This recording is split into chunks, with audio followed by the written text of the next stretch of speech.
서쌤입니다. 기계요소 첫 번째, 재료의 강도와 변형입니다. 이 부분에서는 재료에 힘이 어떻게 작용하는지, 그리고 힘이 작용하면 재료가 어떻게 변형이 일어나는지에 대한 내용을 다루고 있고요. 계산 문제가 자주 출제되게 됩니다.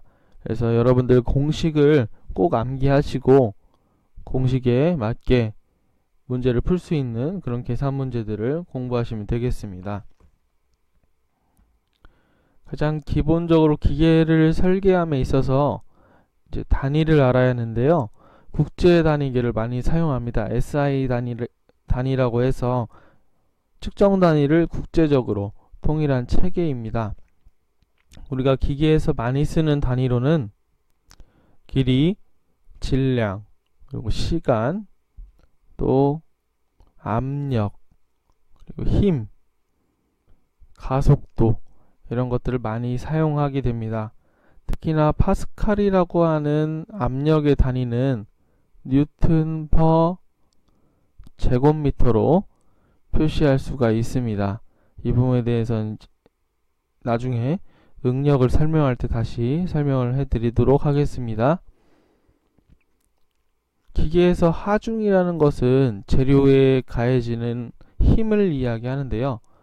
힘을 물리에서는 힘이라고 하고 기계에서는 이제 하중이라고 합니다. 이 하중은 여러 가지 종류가 있겠죠. 그래서 인장하중이라고 하면 재료를 늘리는 힘, 압축하중이라 그러면 재료를 누르는 힘, 전단하중이라고 하면 재료를 자르는 힘인데요. 이런 네모난 재료가 있다고 하면 기준선을 중심으로 위아래로 이렇게 자르는 하중을 이야기합니다. 그리고 굽힘 하중은 재료를 구부리는 하중이죠.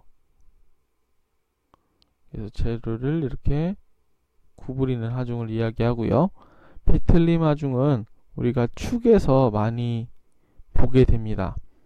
축을 한쪽은 시계 방향으로, 한쪽은 반시계 방향으로 돌리게 되면 이게 축이 비틀어지게 되겠죠.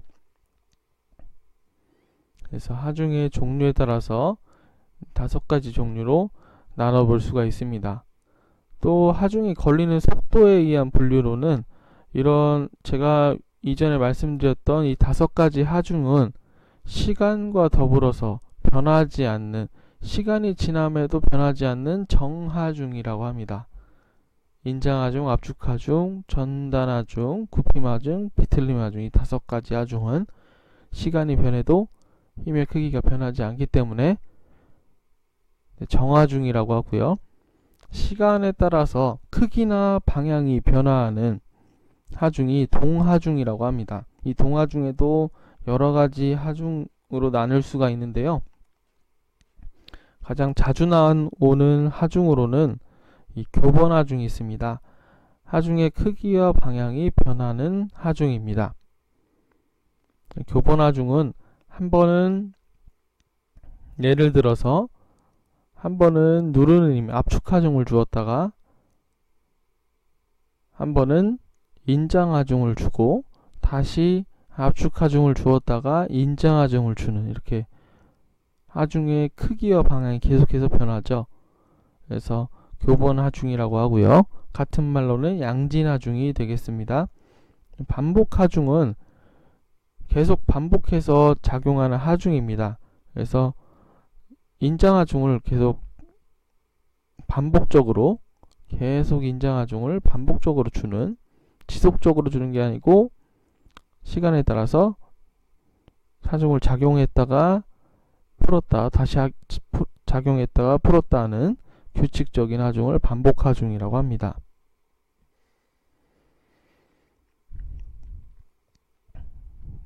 우리가 기본적으로 이런 하중들은 어떠한 점을 기준으로, 오른쪽을 보시면 점을 기준으로 하중이 집중해서 작용하는 걸 이야기합니다.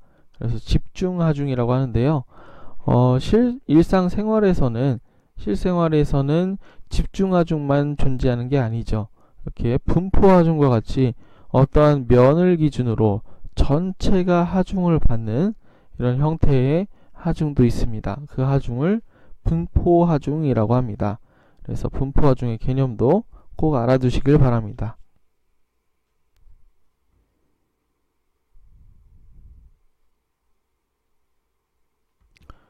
그러니까 하중이라고 하는 개념을 보았습니다. 외부에 작용하는 힘을 하중이라고 하는데요. 물체에 이 하중이 작용하게 되면 물체 내부에는 응력이라고 하는 게 쌓이게 됩니다. 원형 축을 예를 들어 보면 인장 하중이 이렇게 작용하게 되면 물체 안에는 이 내부에는 응력이라고 하는 게 쌓이게 됩니다. 이 저항력이라고 하는데 물체가 하중을 버티는 저항력을 응력이라고 합니다. 근데 이 응력을 버티고 있다가 응력이 저항력보다 커지는 응력이 발생하게 되면 재료가 부서지게 되겠죠. 그래서 기계에서는 이 응력이라는 개념이 상당히 중요합니다. 그래서 인장 하중이 걸렸을 때를 인장 응력이 발생한다고 하고, 압축 하중이 작용하면 압축 응력, 전단 하중이 작용하면 전단 응력이라고 이렇게 지칭을 하게 됩니다.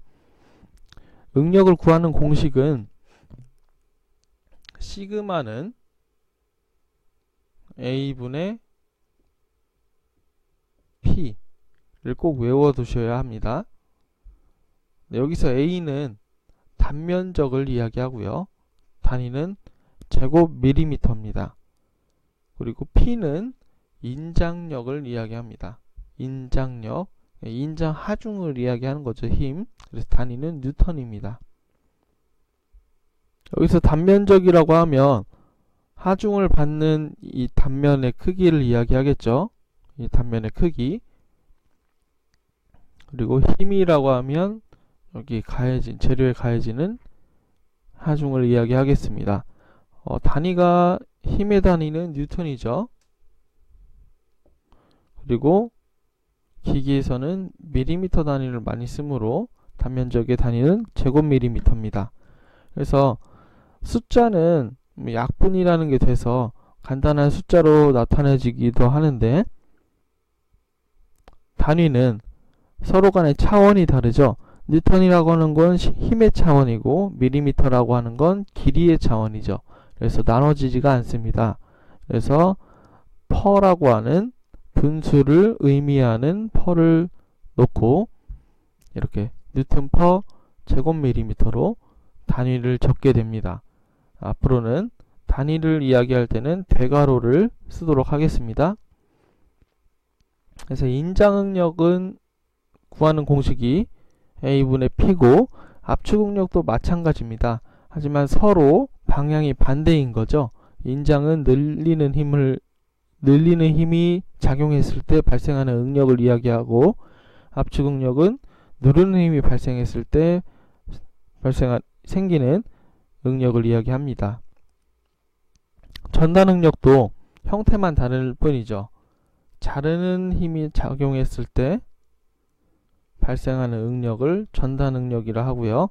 그때의 이 부분의 단면적을 힘을 단면적으로 나눈, 이 힘을 단면적으로 나눈 값이 바로 전단응력 값입니다. 그래서 자주 나오는 건 인장응력과 압축응력을 구하는 공식들이 계산 문제로 자주 출제되게 됩니다.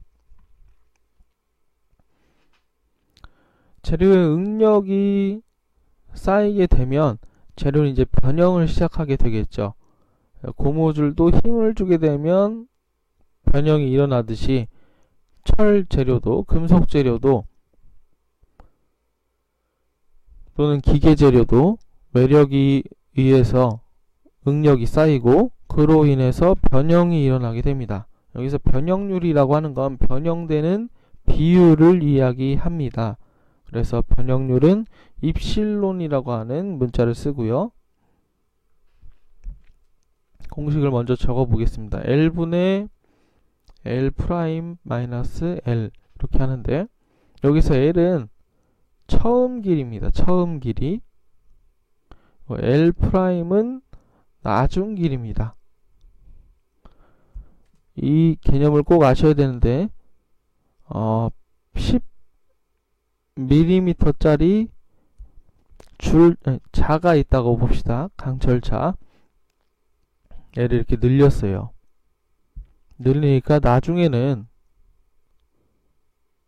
12mm가 됐습니다. 그러면 여기에 있는 처음 길이는 L은 이 자를 예를 들었을 때 10mm겠죠. 그렇죠? 그리고 L'은 나중 길이니까 나중에 늘어난 길이 12mm가 되겠습니다. 그러면 변형률은 어떻게 될까요? 10mm 분의 12mm 빼기 10mm, 그래서 10분의 2로 해서 0.2가 되겠죠. 그래서 변형률이 0.2가 됩니다. 이 문자를 처음 길이분의 변형량이라고, 람다라고 하는 걸 씁니다. 이 람다의 개념은, 람다라고 하는 건 어렵지 않습니다. 이 람다는 늘어난 양을 이야기합니다. 늘어난 양. 그렇다면 이걸 예를 들었을 때 늘어난 양은 결국엔 이만큼인 것이죠. 그쵸? 숫자로 얘기하면 2mm가 되는 거고, 문자로 얘기하면 얘를 람다라고 하는 것입니다. 그렇겠죠? 늘어난 양. 다시 보면 12라고 하는 건 늘어난 최종 길이를 이야기하는 거고, 늘어나게 돼서 나중 길이를 이야기하는 거고, 10은 처음 길이를 이야기하는 거죠. 그리고 람다라고 하는 것은 늘어난 길이를 이야기하는 거죠. 늘어난 양. 그래서 이 차이 꼭 알아두시길 바랍니다. 그래서 이 공식이 나오는 것이고요. 연신율을 물어보는 경우도 있습니다. 연신율. 연신율은 늘어난 비율인데요. 입실론에서 여기 변형량을 100을 곱해주면 됩니다. 변형률은 단위가 없습니다. 근데 연신율은 퍼센트라는 단위가 있습니다.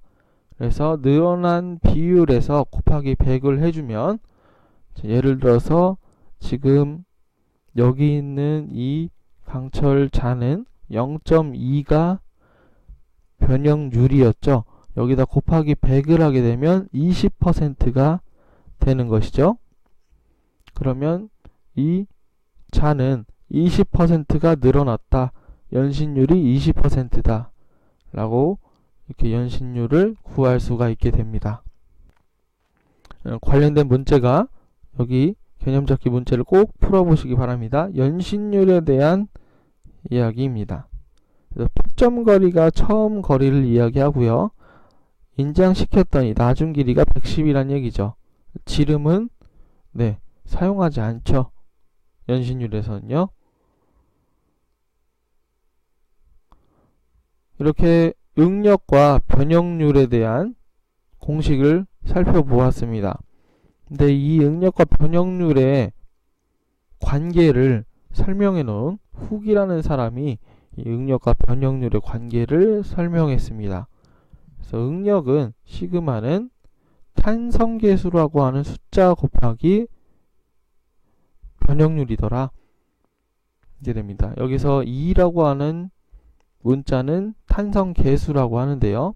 숫자입니다. 재료 고유마다 고유의 숫자가 있습니다. 그래서 탄성을 나타내는 재료 고유의 숫자이므로 지금은 문자로 써져 있지만 문제에서는 숫자로 나타내서 보여줄 것입니다. 그래서 어떤 문제 유형이 나오냐, 이 탄성계수를 주어주고 또는 탄성계수와 응력을 주어주고 변형률을 구하라는 문제와 거꾸로 탄성계수와 변형률을 주어주고 응력을 구하라는 문제, 이런 문제들이 출제되게 됩니다.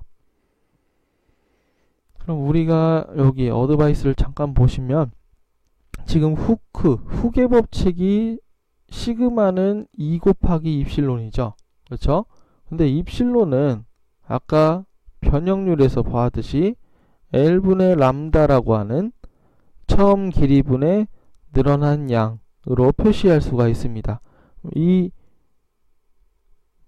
입실론을 여기다 집어넣게 되면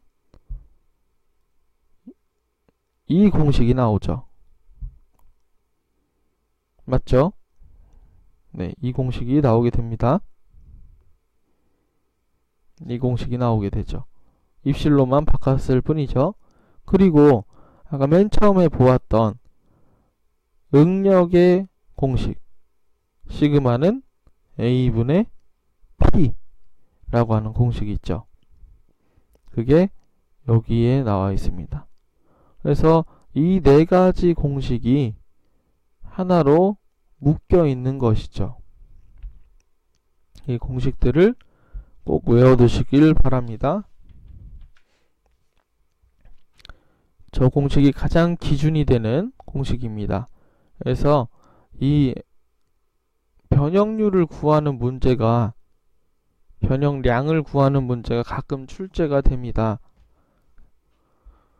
이 공식을 따로 외우면 편하겠지만 만약에 잊어버렸다라고 하면 이제 시그마는 천천히 생각해 보면 되죠. 시그마는 A분의 P이고 그리고 2 곱하기 입실론이고 입실론만 바꾸면 2 곱하기 L분의 람다고 이런 공식을 어떤 걸 쓰냐면 이 공식과 이 공식을 비교해 보는 겁니다.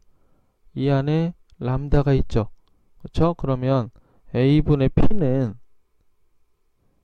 2 곱하기 L분의 람다인데 람다만 남겨두고 다 이항을 시키면 2가 넘어가니까 아래에 깔리게 되겠죠. 그리고 L이 넘어가니까 위로 올라가게 돼서 이렇게 됩니다. 이 L이 길이입니다. 이 라지 L과 같습니다. A2분의 PL A2분의 PL 같죠. 그래서 이 공식을 외우기보단 차라리 이 4개의 공식을 한 번에 같은 의미잖아요. 네, 외워서 여러분들 시험 문제 푸시는데 사용하는 게 더 용이합니다.